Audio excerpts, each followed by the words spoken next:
नमस्कार, आप देख रहे हैं आरएडी न्यूज़। मैं हूं योगेश चक्रवर्ती। सम्राट अशोक विकास परिषद के तत्वाधान में पटना के सैंडल गार्डन में एक संगोष्ठी का आयोजन किया गया। इस संगोष्ठी को कई जानी मानी हस्तियों ने संबोधित किया।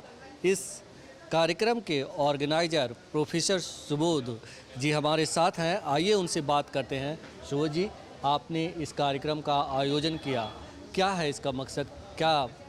देखिए, इस कार्यक्रम ये गोष्ठी है और गोष्ठी में सम्राट अशोक और समकालीन भारत को लेकर बातें रखी गई। और बात रखने वाले में बिहार सरकार के माननीय मंत्री आलोक कुमार मेहता, पूर्व बिहार विधानसभा के अध्यक्ष उदय नारायण चौधरी, पूर्व शिक्षा मंत्री बिहार सरकार वृषण पटेल जी, और मधु मंजरी जी, और मनोज मेहता जो वार्ड 69 के पार्षद हैं, और अनेकों पूर्व पार्षद और पार्षद ने अपनी बातों को रखी। सबसे बड़ी बात यह है कि जो संविधान के निर्माताओं ने जिन मूल्यों को संविधान में अंकित किया हुआ था, और ये जो बहुजन हिताय बहुजन सुखाय की जो पूरी आइडिया है, और अशोक को मैं मान रहा हूँ कि आइडिया ऑफ इंडिया का जो कॉन्सेप्ट है संविधान में अंकित है। चाहे आज़ादी हो, समानता हो, भाईचारा हो, और इसके साथ साथ जो है यूनिटी इन डाइवर्सिटी, प्रजातंत्र की प्रजातांत्रिकरण या सामाजिक न्याय, सामाजिक क्रांति, इन्हीं मूल्यों को लेकर हम लोग चर्चा कर रहे थे कि जो सम्राट अशोक के जो मूल्य हैं उसको विखंडन करने के लिए मौर्य वंश के जो शासक रहे हैं, मौर्य वंश का जो इतिहास रहा है, उसको विखंडन करने के लिए जो आज पिछले 9 सालों में जो सरकार केंद्र में चल रही है, इसकी तासीर जो है बृहद्रथ मौर्य की जब हत्या हुई पुष्यमित्र शुंग के द्वारा, तब से चलकर गुरु नानक जी की हत्या हुई, महात्मा गांधी जी की हत्या हुई, ये वही विचार है जो जगदेव बाबू की हत्या हुई, और ये वही विचार है कि आज पूरे भारत को जो है यूनिटी इन डाइवर्सिटी का जो कॉन्सेप्ट है उसको तार तार कर दिया है, मानवता को तार तार कर दिया है। अशोक का जो स्तंभ और चक्र है, अशोक वो गणतंत्र और स्वतंत्र भारत के प्रतीक हैं। इन प्रतीकों को मिटाने की साजिश है। लगातार हम लोगों ने बोला है कि कभी कभी ये पासपोर्ट पे से भी हटा दिया, एम्बलम जो है अशोक चक्र को हटा दिया गया। ठीक इसी प्रकार G20 है, G20 में देखिए आप कमल के ऊपर G20 लगा दिया, जो भारत का जो प्रतीक है, जो अभी मीटिंग चल रही है G20 का, उस प्रतीक का ही कोई नामो निशान नहीं है। इसी प्रकार दया प्रकाश सिन्हा जो अशोक नाटक लिखा, क्रूर अशोक को दिखाया गया, उसको आपने साहित्य अकेडमी दे दिया, ये पहली बार ऐसा हुआ। उसके साथ साथ दया प्रकाश सिन्हा अभद्र भाषा का जो है शब्दावली प्रयोग किया सम्राट अशोक के खिलाफ, तो उनके लिए हम लोग लगातार इस बात को लेके गए। इतना ही नहीं, जब आप देखिए पार्लियामेंट का शिलान्यास में नहीं बुलाया गया, उद्घाटन में नहीं बुलाया गया माननीय राष्ट्रपति महोदया को, तो आप ये देखिए। हाँ बताइए। देखिए, तो उसमें सिर्फ बात इतनी नहीं है। पार्लियामेंट का मतलब होता है लोकसभा, राज्यसभा और राष्ट्रपति ही गायब है। और जिस तरीके से संगोल जो राज्य दंड का प्रतीक है, जो कोई जानता नहीं था, उस संगोल को लाके स्पीकर के पीछे लगा दिया गया, और हमारा चक्र और स्तंभ को धूमिल करने की ये साजिश है। इसी बात को लेकर जो सम्राट अशोक के जो जन्म धरती है, सम्राट अशोक जहाँ से जाने जाते हैं कुम्हार, उसी कुम्हार में आज हम लोगों ने इसका शुरुआत किया है। इसको लेके पूरे बिहार में हम लोग जाएंगे, जिला जिला जा रहे हैं, और इसके साथ साथ जो है हम लोग दिल्ली में भी इस तरह का प्रोग्राम करेंगे कि सम्राट अशोक को मिटाने की जो आज की साजिश है नरेंद्र मोदी सरकार की, ये साजिश आज की नहीं है, ये साजिश बृहद्रथ मौर्य की है। ये साजिश सावरकर की जो किताब लिखी हुई है six epoch of Indian history, उसमें देखिएगा कि बृहद्रथ मौर्य की हत्या जो पुष्यमित्र ने की है, उसको उन्होंने एक एपोक माना है। तो इसी बात को लेते हुए वो विचार जो है, वो विचार आज भी जो है भारत के ऊपर कब्जा किए हुए है विचारधारा के माध्यम से। हमने संगोष्ठी में मैं भी श्रोता था, मैं यहाँ कवर कर रहा था, सुन रहा था।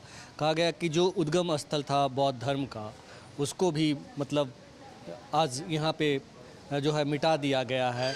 लेकिन ये इस संगोष्ठी में एक चीज़ ये भी उभर के आया कि जब वोट देने की बारी आती है तो लोग वोट उन्हें ही दे देते हैं जिन पे आप आरोप लगा रहे हैं।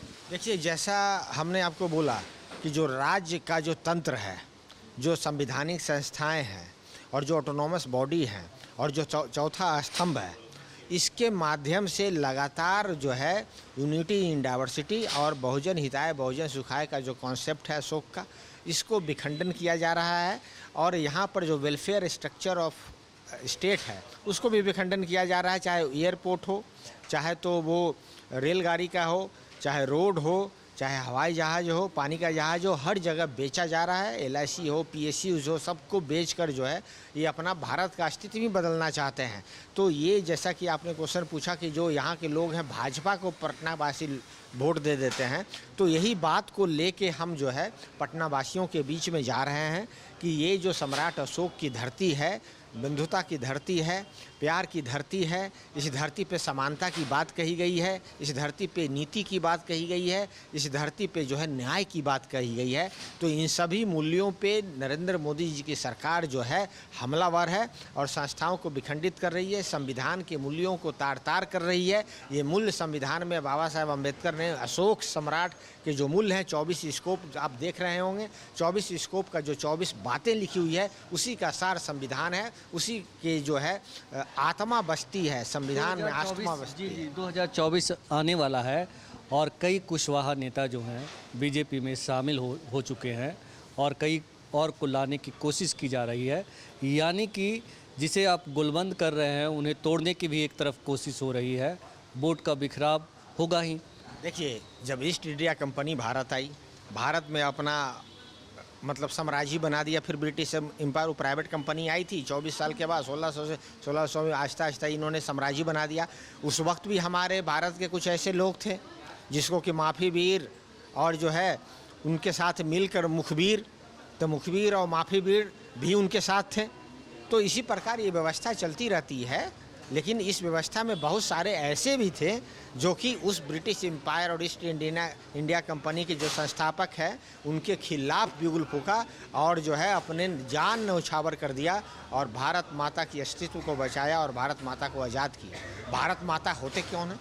भारत माता, भारत की जनता ही भारत की माता है, ये हर किसी ने कहा है। लेकिन कुछ लोग ऐसे हैं मुखबिर और जो है माफी वीर कि भारत माता को भी परिभाषा बदलने लगे ये लोग। तो कुछ लोग ऐसे होते हैं, इससे विचलित नहीं होना है। सत्य कभी पराजित नहीं होता है और जो बात सम्राट अशोक ने कही है उस बात को लेके हम सत्य पे जा रहे हैं। लोगों का जन समर्थन मिल रहा है।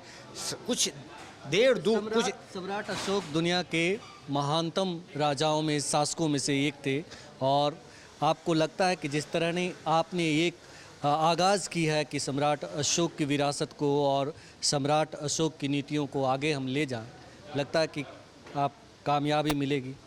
देखिए, ये तो सत्य की लड़ाई है और ये लड़ाई बहुजन हिताय और बहुजन सुखाय की है। ये लड़ाई यूनिवर्सल है, ये लड़ाई ग्लोबल लड़ाई है, बंधुता की लड़ाई। इससे कौन हट सकता है? न्याय की बात कौन नहीं कर सकता है? समानता की बात आज के पोस्ट मॉडर्न समाज में जहाँ पे साइंस एंड टेक्नोलॉजी का राज चल रहा है, समानता की बात कौन नहीं कह सकता है? तो ये जो नेचुरल आइडिया है, जिसको सम्राट अशोक ने इस नेचुरल आइडिया को अपने राज्य में प्रभावित किया और राज्य चलाया, उसी बात को संविधान ने के निर्माताओं ने प्रभावित करके वो चलाया है। इसी कारण से मैं कहता हूँ जो अशोक की जो आइडिया है वो आइडिया ऑफ इंडिया है। तो इस आइडिया ऑफ इंडिया जो नेचुरल आइडिया है उसको कुछ दूर तक विचलित कोई कर सकता है, लेकिन नेचुरल आइडिया को कोई रोक नहीं सकता है। इसी क्रम में मुझे पूरा विश्वास है कि अगर इस नेचुरल आइडिया को हम लेकर जाएं तो कुछ देर तक जो सत्ता को दुरुपयोग करके हमारे लोगों को जो अलग डायरेक्शन में ले जाना चाहते हैं वो नेचुरल आइडिया के साथ आएंगे और हम लोग सब मिलकर सम्राट अशोक की जो कंट्रीब्यूशन है भारत में, चंद्रगुप्त की जो कंट्रीब्यूशन है भारत में, जो इतिहास है, उसी इतिहास को पिरोया है संविधान में और इसी संविधान के माध्यम से हम लोग जो हैं ऐसे विखंडनकारी लोग जो संविधान के खिलाफ हो गए हैं उनको ठीक करेंगे। सम्राट अशोक की सोच और न्याय के जो प्रतीक हैं उसी प्रतीक को ले जाकर। हमसे बात करने के लिए शुक्रिया। Thank you.